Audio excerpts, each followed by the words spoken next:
The Assembly will continue its consideration of Agenda Item 8 entitled General Debate. The Assembly will hear an address by His Excellency Benjamin Netanyahu, Prime Minister of the State of Israel. I request protocol to escort His Excellency and invite him to address the Assembly.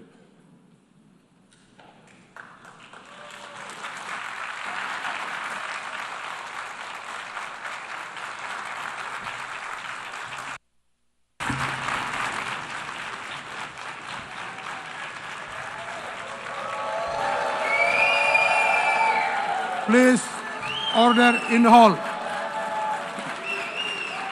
Please, order in the hall.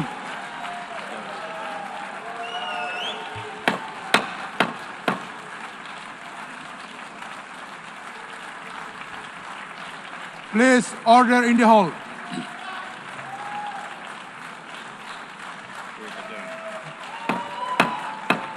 Please, order in the hall.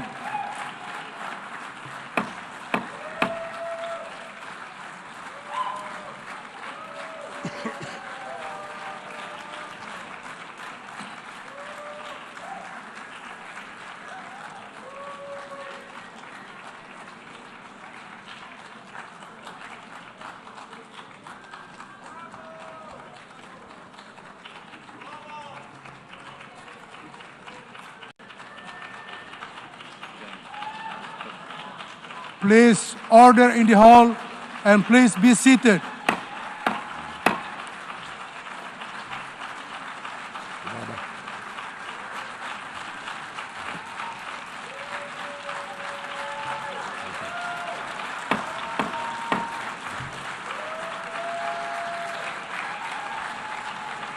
Please, order in the hall.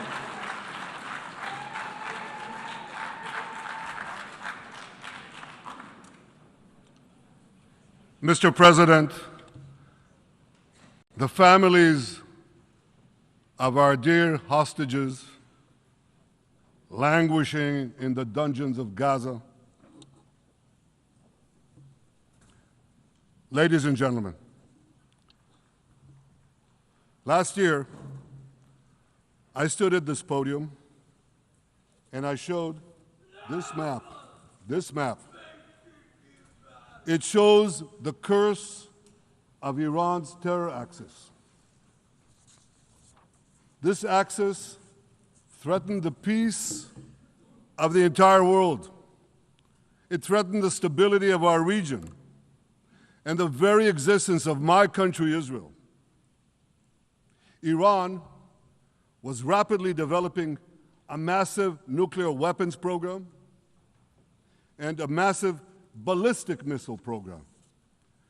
These were meant not only to destroy Israel, they were meant also to threaten the United States and blackmail nations everywhere. From Gaza, Yahya Sinwar dispatched waves of Hamas terrorists. They stormed into Israel on October 7th and committed acts of unspeakable savagery.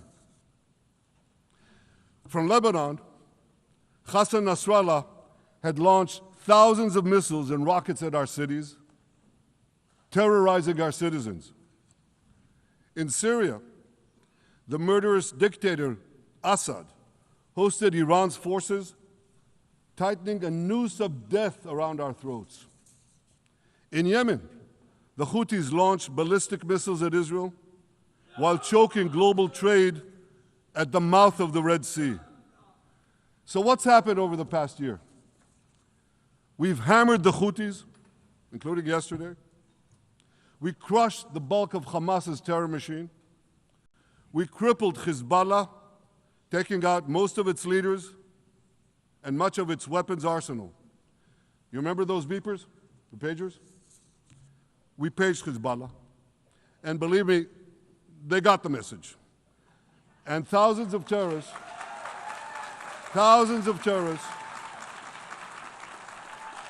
dropped to the ground. We destroyed Assad's armaments in Syria. We deterred Iran's Shiite militias in Iraq. And most importantly, and above anything else that I could say to you or that we did in this past year, in this past decade, we devastated Iran's atomic weapons and ballistic missiles programs.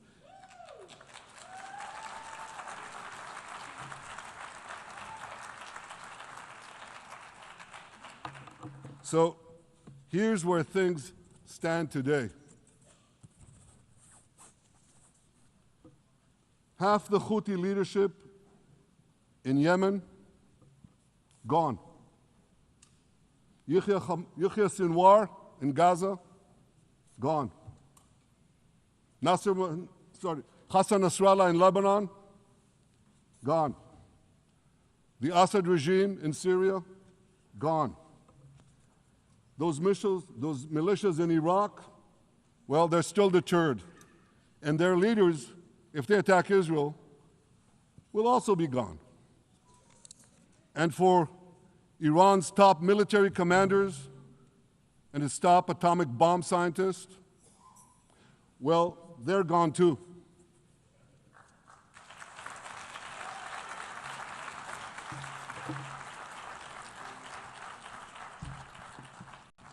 Israel's 12-day war with Iran, which I renamed Operation Rising Lion, that's from the Bible. This 12-day war will go down in the annals of military history. Our daring pilots neutralized Iran's missile defenses and took control of the skies over Tehran. And you saw this. Israeli fighter pilots and American B-2 pilots bombed Iran's nuclear enrichment sites. I want to thank President Trump for his bold and decisive action.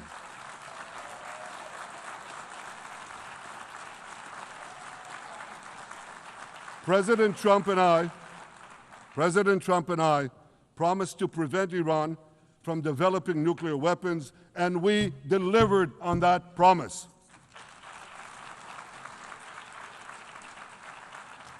We removed an existential threat to Israel, and a mortal threat to the civilized world. We lifted a dark cloud that could have claimed millions and millions of lives. But, ladies and gentlemen, we must remain vigilant. We must remain absolutely clear-minded and vigilant. We must not allow Iran to rebuild its military nuclear capacities. Iran's stockpiles of enriched uranium, these stockpiles must be eliminated. And tomorrow, UN Security Council sanctions on Iran must be snapped back.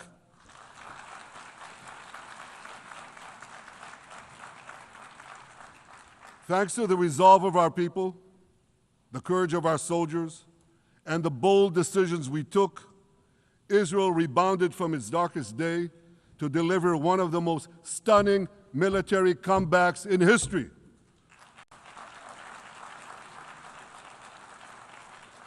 But we're not done yet. The final remnants of Hamas are holed up in Gaza City. They vow to repeat the atrocities of October 7th again and again and again, no matter how diminished their forces. That is why Israel must finish the job. That is why we want to do so as fast as possible.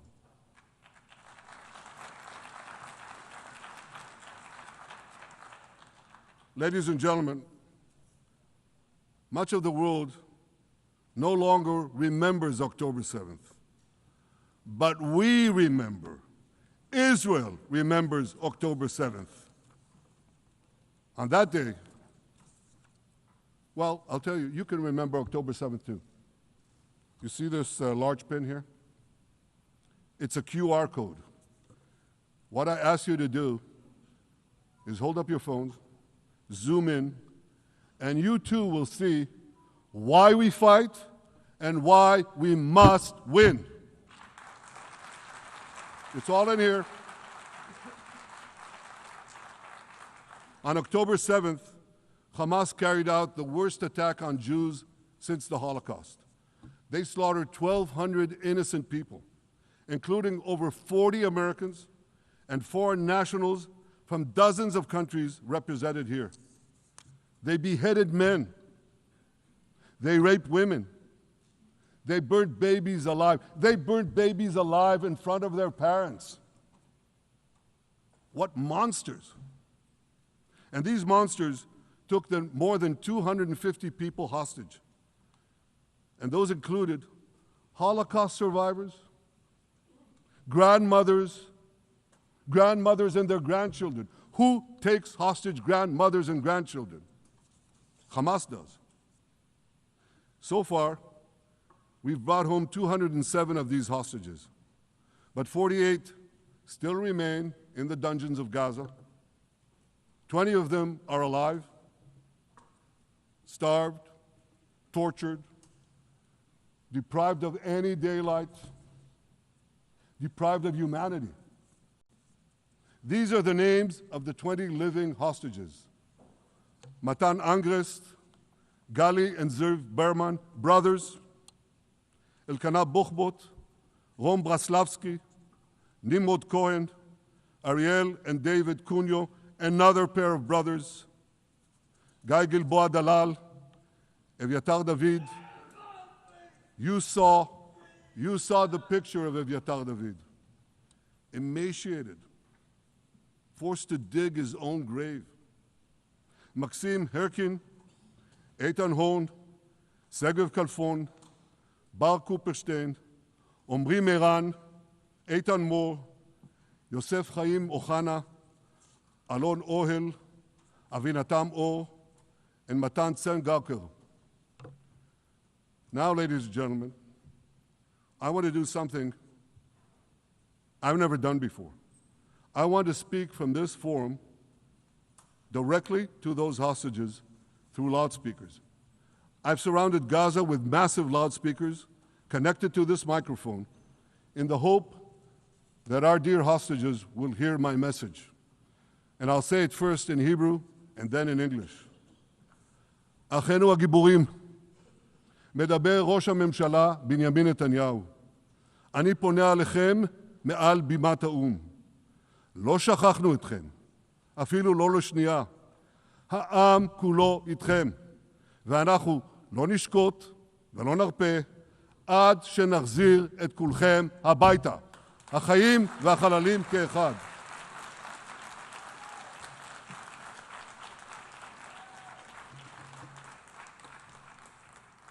Our brave heroes.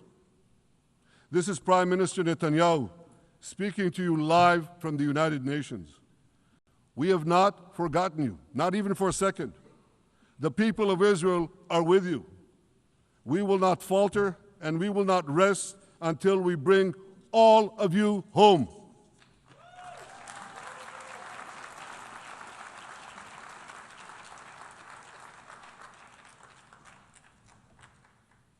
Ladies and gentlemen, thanks to special efforts by Israeli intelligence, my words are now also being carried. They're streamed live to the cell phones of Gazans.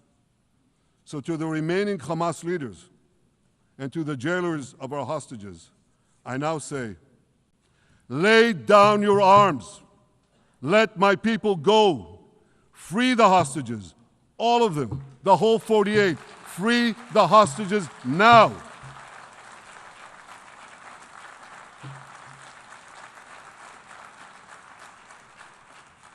If you do, you will live.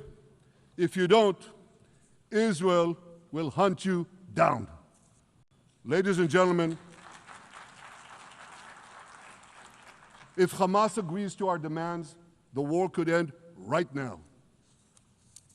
Gaza would be demilitarized, Israel would retain overriding security control, and a peaceful civilian authority would be established by Gazans and others committed to peace with Israel. And of course, you understand that the war in Gaza has affected every Israeli. But I'm sure there are people in New York or in London or in Melbourne and elsewhere who are probably thinking, what does all of this have to do with me? And the answer is everything. because our enemies are your enemies. So let's do something else, so first at the UN. Let's do a pop quiz. And raise your hand if you know the answer. Here's the first question. Who shouts, "Death to America"? Is it A, Iran, B, Hamas, C, Hezbollah, D, the Houthis, or E, all of the above? All of the above. Correct, all of the above. Second question. Who has murdered Americans and Europeans in cold blood?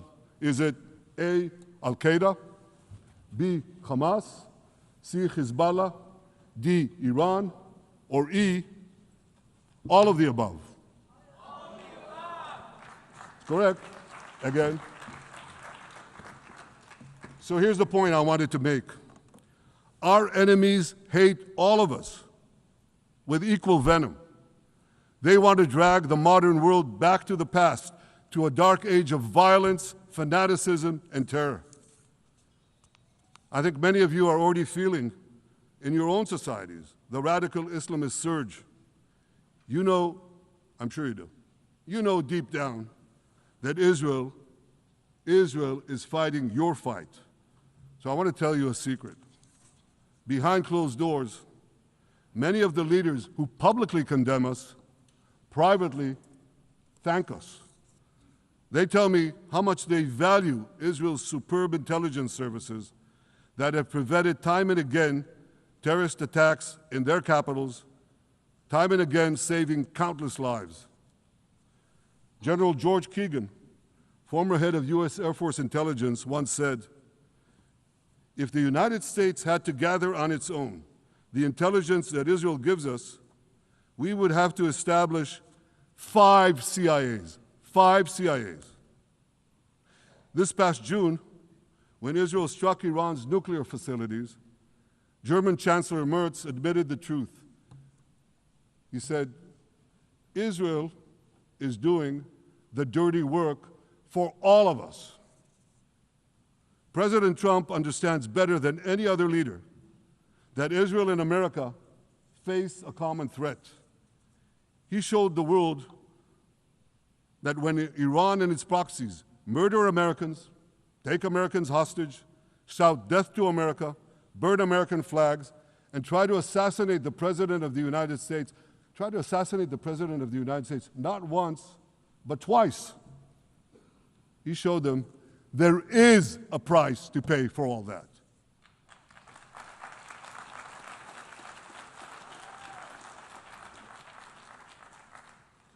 But regrettably, many leaders who are represented in this hall, they send a very different message.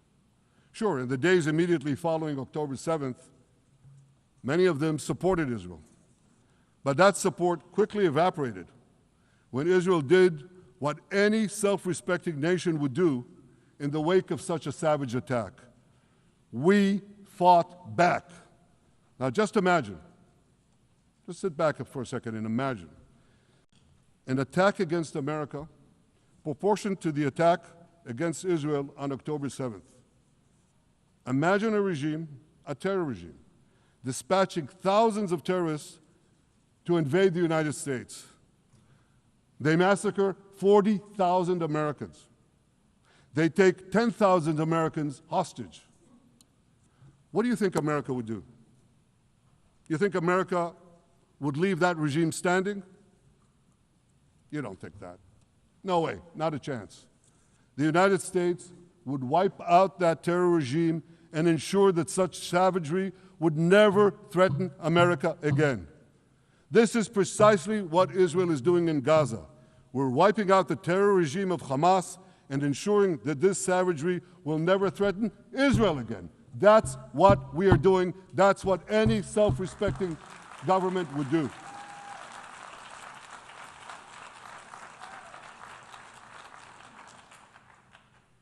Yet, and it's a yet that I'm sorry to say here, yet over time, many world leaders buckled They buckled under the pressure of a biased media, radical Islamist constituencies, and anti-Semitic mobs. There's a familiar saying, when the going gets tough, the tough get going. Well, for many countries here, when the going got tough, you caved. And here's the shameful result of that collapse. For much of the past 2 years, Israel has had to fight a seven-front war against barbarism, with many of your nations opposing us. Astoundingly, as we fight the terrorists who murdered many of your citizens, you are fighting us. You condemn us, you embargo us, and you wage political and legal warfare, it's called lawfare, against us. I say to the representatives of those nations, this is not an indictment of Israel. It's an indictment of you. It's an indictment of weak-kneed leaders who appease evil rather than support a nation whose brave soldiers guard you from the barbarians at the gate. They're already penetrating your gates. When will you learn? You can't appease your way out of jihad, and you won't escape the Islamist storm by sacrificing Israel. To overcome that storm, you have to stand with Israel. But that's not what you're doing. As the prophets of Israel foretold in the Bible, you've turned good into evil and evil into good. Now I want to drill down on this. Take the false charge of genocide. Israel is accused of deliberately targeting civilians. Ladies and gentlemen, the opposite is true. The head of urban warfare studies, Colonel John Spencer, he's perhaps the world's greatest expert on urban warfare. And he says, Israel is applying more measures to minimize civilian casualties than any military in history. And because we're doing that, the ratio of non-combatant to combatant casualties is less than 2 to 1 in Gaza. That's an astoundingly low ratio, lower than NATO's wars in Afghanistan and Iraq, especially when you consider that Gaza is one of the most densely populated urban areas on Earth. It has hundreds of miles of terror tunnels underground, and it has countless terror towers above ground, and thousands of terrorists embedded in the tunnels and in these towers in civilian areas. If you want to see what measures Israel takes to avoid civilian casualties in this war, just look at what we're doing now in Gaza City, the last Hamas stronghold, one of the 2 last strongholds. For 3 weeks, Israel dropped millions of leaflets, sent millions of text messages, and made countless phone calls urging civilians to leave Gaza City before our military moves in. At the same time, Hamas implants itself in mosques, schools, hospitals, apartment buildings, and tries to force those civilians not to leave, to stay in harm's way. And it often threatens them at gunpoint if they try to do so. For Israel, every civilian casualty is a tragedy. For Hamas, it's a strategy. Hamas uses civilians as human shields and as props in its sick propaganda war in Israel, against Israel, a propaganda war that the Western media buys hook, line, and sinker. Now, despite Hamas's threats, close to 700,000 Gazans, almost 750,000, have already heeded our calls and moved to safe zones. Now I want to ask you a simple question, a simple, logical question. Would a country committing genocide plead with the civilian population it is supposedly targeting to get out of harm's way? Would we tell them, get out, if we want to commit genocide? We're trying to get them out. And Hamas is trying to keep them in. And this charge is so baseless. The comparison to genocide, wholesale slaughter of populations. What, did the Nazis ask the Jews to leave, kindly leave, go out? Did others, you want me to name all the genocidal leaders of history? Just go one by one. Did anyone do this? Did they say, get out so we can come in? Of course not. So the truth has been turned on its head. Hamas, a genocidal terrorist organization whose charter calls for the murder of all Jews on the planet, this genocidal organization is given a pass. It's barely mentioned. While Israel, which does everything it can to get civilians out of harm's way, Israel is put in the dock. What a joke. You want to hear another one? Israel is accused of deliberately starving the people of Gaza when Israel is deliberately feeding the people of Gaza. Since the beginning of the war, Israel has let into Gaza more than 2 million tons of food and aid. That's 1 ton of aid for every man, woman, and child in Gaza. Nearly 3,000 calories per person per day. Some starvation policy. If there are Gazans who don't have enough food, it's because Hamas is stealing it. Hamas steals it, hoards it, and sells it at exorbitant prices to fight its war machine.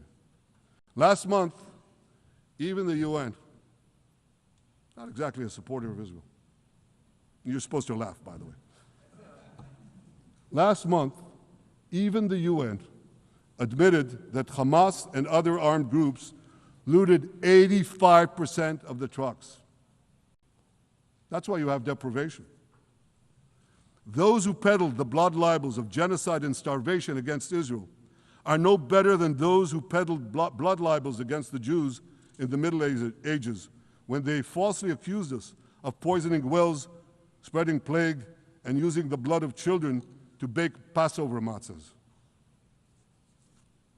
Anti-Semitism dies hard. In fact, it doesn't die at all. It just keeps coming back with its libelous lies, refurbished, regurgitated over and over again. And I want to tell you something else. These anti-Semitic lies, they have consequences. In recent months, Jews have been assaulted in Canada, Australia, Britain, France, the Netherlands, and elsewhere. Here in America, an elderly Holocaust survivor was burned to death in Colorado.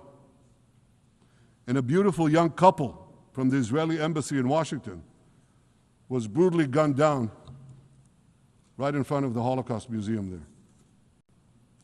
Thankfully, President Trump's administration is forcefully fighting the scourge of anti-Semitism, and every government here should follow its lead. But instead, many do the opposite. They actually reward the worst anti-Semites on earth. This week, the leaders of France, Britain, Australia, Canada, and other countries unconditionally recognized a Palestinian state. They did so after the horrors committed by Hamas on October 7th. Horrors praised on that day by nearly 90% of the Palestinian population. Now, let me say that again. Nearly 90% of Palestinians supported the attack on October 7th. It's not supported only, they celebrated it. They danced on the rooftops. They threw candies. That's both in Gaza and in Judea, Samaria, the West Bank, as you call it. And it's just the way they celebrated another horror, 9/11. They danced on the rooftops. They cheered. They threw candy. You know what message the leaders who recognize the Palestinian state this week sent to the Palestinians? It's a very clear message. Murdering Jews pays off. Well, I have a message for these leaders. When the most savage terrorists on earth are effusively praising your decision, you didn't do something right. You did something wrong, horribly wrong. Your disgraceful decision will encourage terrorism against Jews and against innocent people everywhere. It will be a mark of shame on all of you.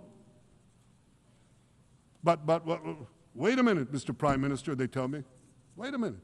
We believe in a two-state solution where the Jewish state of Israel will live side by side in peace with the Palestinian state. There's only one problem with that. The Palestinians, they don't believe in this solution. They never have. They don't want a state next to Israel. They want a Palestinian state instead of Israel. And that's why every time they were offered a Palestinian state, but were required to end the conflict with Israel and recognize the Jewish state, every time, over the decades, they turned it down. And that is why every time they were given territory, they used it to attack us. In fact, they effectively had a Palestinian state in Gaza. So what did they do with that state? Peace? Coexistence? No. They attacked us time and time again. Totally unprovoked. They fired rockets into our cities. They murdered our children. They turned Gaza into a terror base from which they committed the October 7th massacre. So here's the uncomfortable truth. The persistent Palestinian rejection of a Jewish state in any boundary is what has driven this conflict for over a century. It is still driving it. It's not the absence of a Palestinian state. It's the presence and existence of a Jewish state. And I find it amazing that the foreign chancelleries and the ministries and all those who pontificate about this, and the leaders, how can they not see this basic truth when it is repeated again and again and again ad nauseum? And I want to say something else. This rejection of a Jewish state not only applies to Hamas, it also applies to the so-called moderate Palestinian Authority.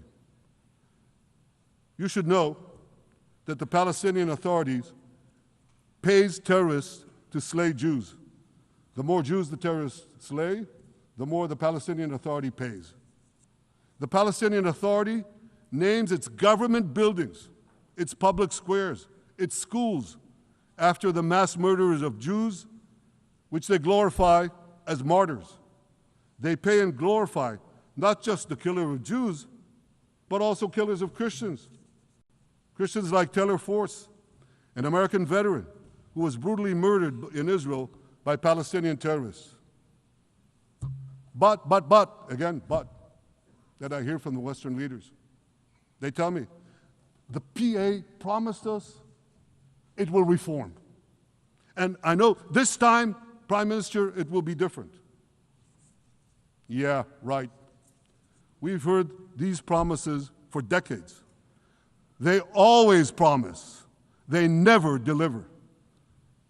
Because you see, the Palestinian Authority is corrupt to the core. They haven't held elections in 20 years. They use the same textbooks as Hamas, exactly the same textbooks. They teach their children to hate Jews and destroy the Jewish state. And Christians don't fare much better. When Bethlehem, the birthplace of Jesus, was under Israeli control, 80% of its residents were Christians. But since the PA took control, that number has dwindled to under 20%. These are the people you want to give a state to? What you're doing is giving the ultimate reward to intolerant fanatics who perpetrated and supported the October 7th massacre. Giving the Palestinians a state 1 mile from Jerusalem after October 7th is like giving Al-Qaeda a state 1 mile from New York City after September 11th. This is sheer madness. It's insane, and we won't do it.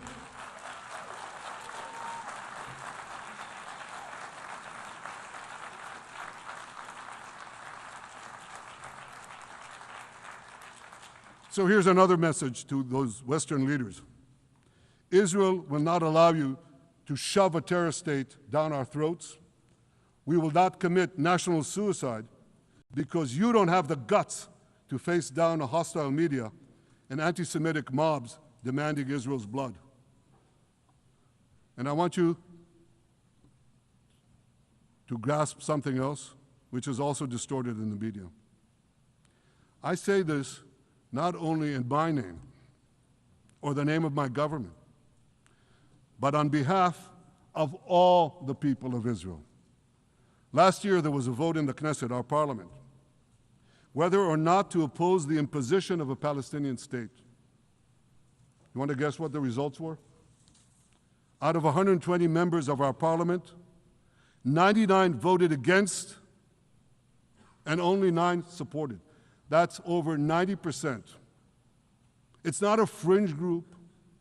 It's not the prime minister who himself is extreme or he's held hostage by extreme parties to his right. It's over 90% of Israelis. My opposition to a Palestinian state is not simply my policies or my government's policy. It's the policy of the state and people of the state of Israel.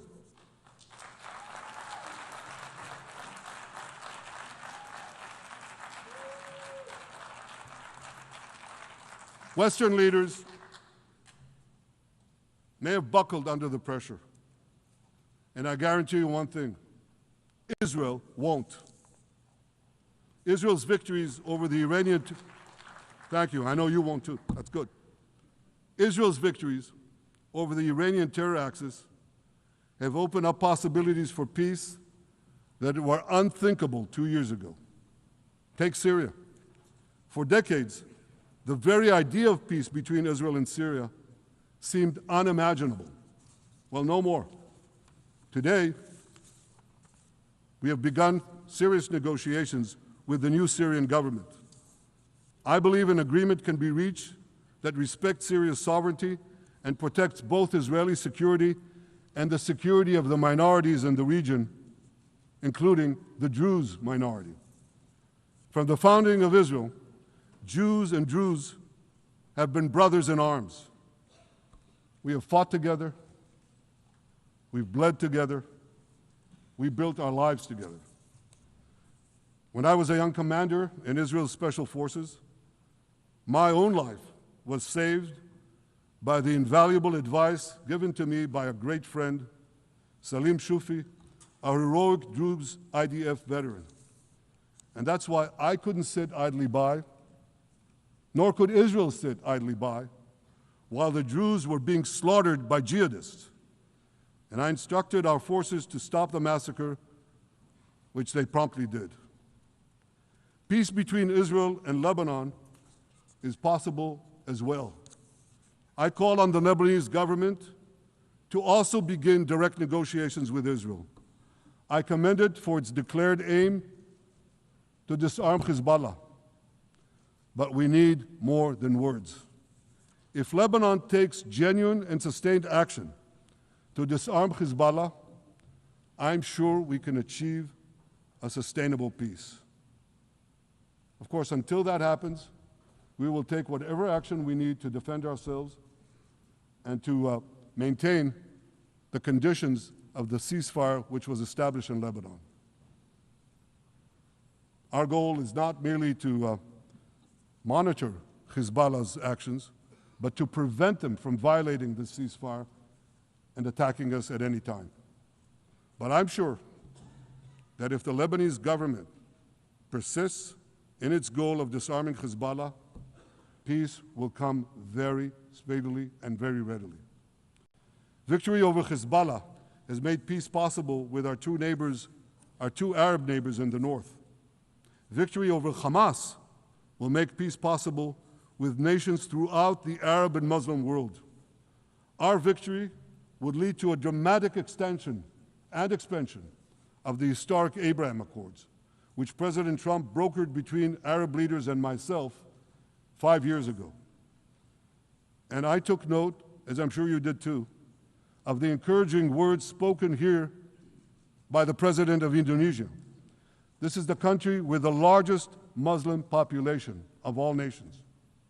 And it's also a sign of what could come. Forward-looking Arabs and Muslim leaders know that cooperating with Israel will provide them with groundbreaking Israeli technologies, including in medicine and science, in agriculture and water, in defense and AI, and so many other fields. I believe that in the coming years, the Middle East will look dramatically different. Many of those who wage war on Israel today will be gone tomorrow. Brave peacemakers will take their place. And nowhere will this be more true than in Iran. The long-suffering Iranian people will regain their freedom. They will make Iran great again. And our two ancient peoples,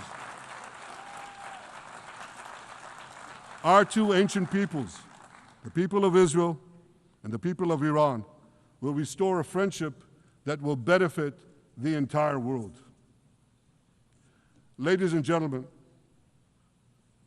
the horrors that happened on one dark day, October 7th, those horrors happened countless times during the centuries of my people's exiles among the nations. Jewish blood was cheap. Jews were killed with impunity. We had to beg others to defend us. The rise of Israel did not mean that the attempts to destroy us would end. It meant that we could fight back against those attempts. And that is exactly what Israel has done since October 7th. Our sons and daughters fought like lions. Our brave soldiers donned their uniforms and rushed into battle. They were armed with the dreams of the 100 generations of Jews who came before them. The dream of living as a free people in the land of Israel, our beloved homeland for more than 3,000 years. The dreams of living in our own independent state. The dream of having an army to defend ourselves. And the dream of being a light unto the nations, a beacon of progress, ingenuity, innovation for the benefit of all humanity. On October 7th, the enemies of Israel tried to extinguish that light.